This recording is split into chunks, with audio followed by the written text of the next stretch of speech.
हम हमारा मुंह भी नहीं खोलते।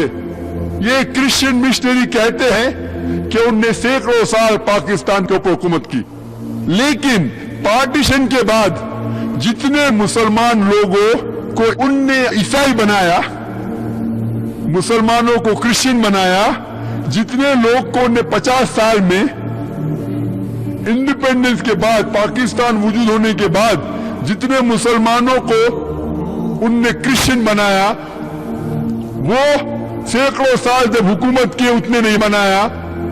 बांग्लादेश में सैकड़ों साल ब्रिटिश ने हुकूमत की, लेकिन अभी ये 50 साल में जितने मुसलमान को क्रिश्चियन बनाया उतने उनने सैकड़ों साल में नहीं बनाए। उनका दावा है कि इंडोनेशिया जो सबसे पहला नंबर मुल्क है सारे दुनिया में जिसमें सबसे ज्यादा मुसलमान है, नंबर 2 पे आता है हिंदुस्तान। 200 मिलियन 200 मिलियन 20 करोड़ के ऊपर मुसलमान हैं। वो कहते हैं कि हमने लाखों इंडोनेशियन मुसलमानों को क्रिश्चियन बनाया। वो हमारे घर में घुस के हमें ईसाईयत की दावत दे रहे और हम मुंह भी नहीं खोल सकते। मुंह खोलने की बात दूर रही, लोग मुझसे आके कहते हैं जाकिर भाई आप क्रिश्चियन लोग के पीछे क्यों पड़े, आप क्रिश्चियन लोग को क्यों परेशान कर रहे? मैं परेशान क्या कर रहा हूं, मैं उनको हिदायत दे रहा हूं। खुद तो काम नहीं करते। शेख दीदा साहब को कहते, मुझे कहते कि आप क्रिश्चियन लोग के पीछे क्यों पड़े? हमारा फर्ज है कि हम गैर मुसलमानों को इस्लाम की दावत दें। मोहम्मद सल्लल्लाहु अलैहि वसल्लम ने कहा बल्लिगु अन्नी वल आया, अगर एक भी आयत आप जानते आप पेश कीजिए। आप अगर ठहरेंगे जब तक आप आलिम बनेंगे वक्त कभी भी नहीं आएगा। एक चीज आपको पता है उसे पेश कीजिए, कम से कम इतना तो कहिए कि अल्लाह एक है। वो आपसे पूछेंगे आपके पास क्या सबूत है कि अल्लाह एक है, आपको जवाब नहीं पता तो घर पे आके होमवर्क कीजिए। आज age of science and technology, computer है, वीडियो कैसेट है, ऑडियो कैसेट है, किताबें है, जवाब मौजूद है, आपको ढूंढने की जरूरत नहीं। आप पढ़िए। मैंने एक लेक्चर दिया है is the Quran God's word, जिसमें साइंटिफिकली प्रूफ किया हूं एग्जिस्टेंस ऑफ अल्लाह सुब्हानहू व तआला, अल्लाह सुब्हानहू व तआला का वजूद साइंस के जरिए मैं साबित किया। अब देखिए, याद कीजिए, जाके गैर मुसलमान से कहो ये जवाब है। अभी आप एक जवाब के माहिर है, मालिक है, फिर कहो आप मोहम्मद सल्लल्लाहु अलैहि वसल्लम में क्यों नहीं मानते? वो पूछेंगे क्यों मानना चाहिए? आपके पास जवाब नहीं तो घर पे आके होमवर्क कीजिए। मैंने एक तकरीर की है मोहम्मद सल्लल्लाहु अलैहि वसल्लम दिगर मज़ाहिब में। मोहम्मद सल्लल्लाहु अलैहि वसल्लम का जिक्र सिर्फ कुरान मजीद में नहीं है, बाइबल में है, वेदा में है, पुरानास के अंदर है, धम्मा पड्डा के अंदर बुद्धिस्ट स्क्रिप्चर्स में, अवेस्टा में है, पारसी स्क्रिप्चर्स में, सारे दिगर मज़ाहिब जो मेजर रिलीजन्स है उसके अंदर मोहम्मद सल्लल्लाहु अलैहि वसल्लम का जिक्र है। कैसेट देखिए, याद करिए, उनसे जाके कहिए। अभी आप 2 जवाब के मालिक हैं।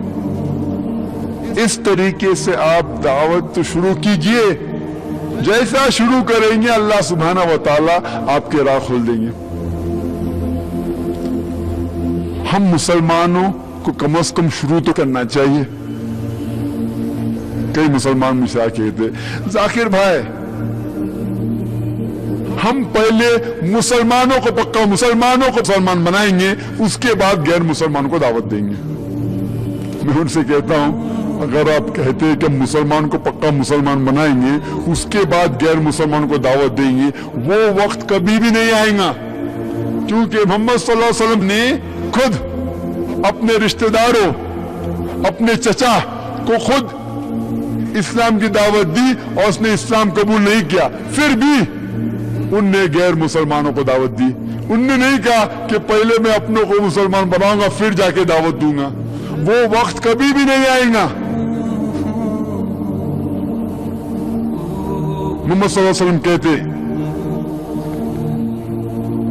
सही बुखारी में लिखा हुआ है, वॉल्यूम नंबर 1, वॉल्यूम 1, उसमें कहते हैं कि मदीना में कई मुसलमान थे جو जुमा सलाह के लिए मस्जिद में नहीं आते थे, मोहम्मद सल्लल्लाहु अलैहि वसल्लम ये चाहते थे कि वो उनके घर को आग लगा दे।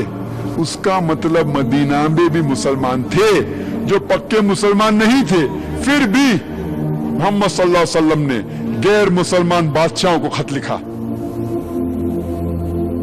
उनको कहा कि इस्लाम कबूल करो।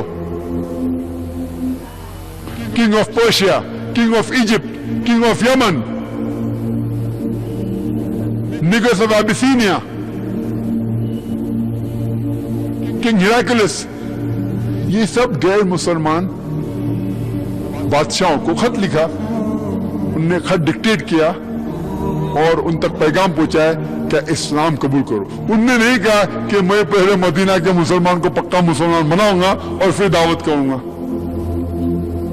और हज्जतुल विदा में मोहम्मद सल्लल्लाहु अलैहि वसल्लम कहते हैं लगभग 1,10,000 सहाबा थे। मोहम्मद सल्लल्लाहु अलैहि वसल्लम उनसे पूछते हैं कि मैंने अल्लाह का पैगाम आप तक पहुंचाया या नहीं, और सब ने कहा बेशक या रसूल आपने पैगाम पहुंचाया। फिर अल्लाह के रसूल कहते हैं उनसे कि जो लोग यहां मौजूद है उन लोगों से कहो जो यहां मौजूद नहीं है, उन लोगों तक ये पैगाम पहुंचाओ जो लोग मौजूद नहीं है। और 1,10,000 सहाबा में से 1,00,000 से ज्यादा सहाबा अरब लैंड के बाहर दफन है, अरेबिया के बाहर दफन है। क्या कर रहे थे? मुसलमान को पक्का मुसलमान बना रहे थे। वो गैर मुसलमानों को इस्लाम की दावत दे रहे थे। दोनों फर्ज है, दोनों इंपॉर्टेंट है, दोनों जरूरी है। जब आप गैर मुसलमान से मिलते उनसे दावत कीजिए, जब मुसलमान से मिलते उनसे इस्लाह कीजिए। लेकिन आप कहेंगे कि मैं मुसलमान को पहला पक्का मुसलमान बनाऊंगा फिर दावत दूंगा, वो वक्त कभी भी नहीं आएगा। हम मुसलमान आसान तरीका चाहते हैं। तो मुसलमान को कहना ओ भाई साहब नमाज के लिए आओ, सलाह के लिए आओ, आसान है। अगर वो सलाह के लिए नहीं भी आएगा आपसे झगड़ा नहीं करेगा। ओ भाई साहब दाढ़ी रखो, वो मुसलमान दाढ़ी नहीं भी रखेगा आपको उल्टे जवाब नहीं देगा। लेकिन अगर आप गैर मुसलमान से बात करेंगे, उनसे कहेंगे सिर्फ अल्लाह की इबादत करो, हो सकता है कि वो उल्टे जवाब दे। तो आप आसान रास्ता चाहते हैं, आप बहाना ढूंढ रहे हैं, क्योंकि गैर मुसलमान से बात करेंगे तो रिएक्शन हो सकता है, आपको उल्टे जवाब दे सकता है। तो आप आसान चीज ढूंढ रहे और कहते हैं मुसलमान को पक्का बनाएंगे। हमारा फर्ज है हर मुसलमान का कि जो लोग तक इस्लाम का पैगाम नहीं पहुंचा उन तक पहुंचाओ। और मिसाल के तौर पे कुछ लोग मुझसे कहते हैं कि जब हम दावत देते हैं गैर मुसलमानों को, वो कहते हैं आप अपने काम से काम रखो, माइंड योर ओन बिजनेस।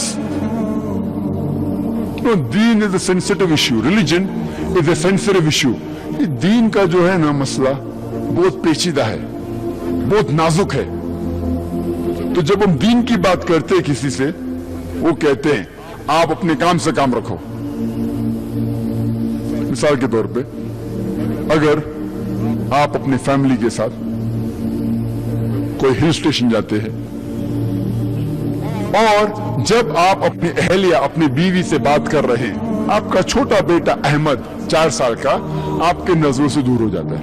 और जब आप बात कर रहे हैं आपका बेटा बहुत दूर पहाड़ी के किनारे पहुंच जाता है। आप देख सकते हो पहाड़ी के किनारे जा रहा है। जब आपको पता चलता है कि मेरा बेटा अहमद 4 साल का इतना दूर गया, गिर जाएगा, आप चिल्लाना चाहते हैं अहमद संभालो अब गिर जाएंगी, आपकी आवाज नहीं पहुंच रही है। वहां पहाड़ी के किनारे पे एक ज़ईफ इंसान हाथ में हाथ बांधे हुए नजारे का लुत्फ ले रहा है, नजारे का लुत्फ ले रहा है, सीनरी को एंजॉय कर रहा है। आप चिल्लाना चाहते हो भाई साहब मेरे बेटे को बचाओ, आपकी आवाज नहीं पहुंच रही। वो ज़ईफ इंसान आपके बेटे को देख रहा है कि वो पहाड़ी के किनारे नजदीक पहुंच रहा है। वो ज़ईफ इंसान आपके बेटे को देखता है, मुस्कुराता है और फिर से नजारे का लुत्फ ले रहा है। कुछ देर बाद आपका बेटा उसके नजदीक से गुजरता है और पहाड़ी से गिर पड़ता है। मैं आपसे सवाल पूछ रहा हूं कि आप वो ज़ईफ इंसान को दोषी ठहराएंगे कि नहीं कि वो आपके बच्चे को आसानी से बचा सकता था? आप दोषी ठहराएंगे कि नहीं? ठहराएंगे। लेकिन वो आपसे कहेगा मैं मेरे काम से काम रख रहा था, I was minding my own business. और वो सही कह रहा है, वो अपने काम से काम ही रख रहा था। उसने आपके बेटे को धक्का नहीं मारा। मारा क्या? नहीं मारा। उसने आपके बेटे से कहा कि छलांग लगाओ, नहीं कहा। तो वो अपने काम से काम रख रहा था। फिर आप उनको क्यों दोषी ठहराते? फिर भी आप कहेंगे कि अल्लाह सुब्हाना व तआला ने इस ज़ईफ इंसान को हिकमत दी, विजडम दिया है। मेरा बच्चा तो मासूम था, उसे एक कदम भी लेने की जरूरत नहीं थी, उसे हिलने की भी जरूरत नहीं थी, सिर्फ अपना हाथ आगे कर लेता और मेरा बच्चे की जान बच जाती थी। फिर भी आप उसे दोषी ठहराएंगे कि नहीं? बेशक। इसी तरीके से ये मुशरिक लोग आखिरत के दिन पे हम मुसलमानों को दोषी ठहराएंगे। जब अल्लाह सुब्हाना व तआला ने हमें हिदायत दी, हमने उन्हें क्यों नहीं कहा? ये मुशरिक लोग आखिरत के दिन पे हमें दोषी ठहराएंगे कि जब अल्लाह सुब्हाना व तआला ने ये मुसलमानों को हिदायत दी थी, उनने हमें क्यों नहीं कहा कि हम गलत हैं? अगर आपका पड़ोसी मुशरिक है, आपने उसे दावत नहीं दी इस्लाम की और वो मुशरिक जैसा मर जाता है, आखिरत के दिन पर अल्लाह सुब्हाना व तआला मुशरिक से पूछेंगे आपने इस्लाम क्यों नहीं कबूल की?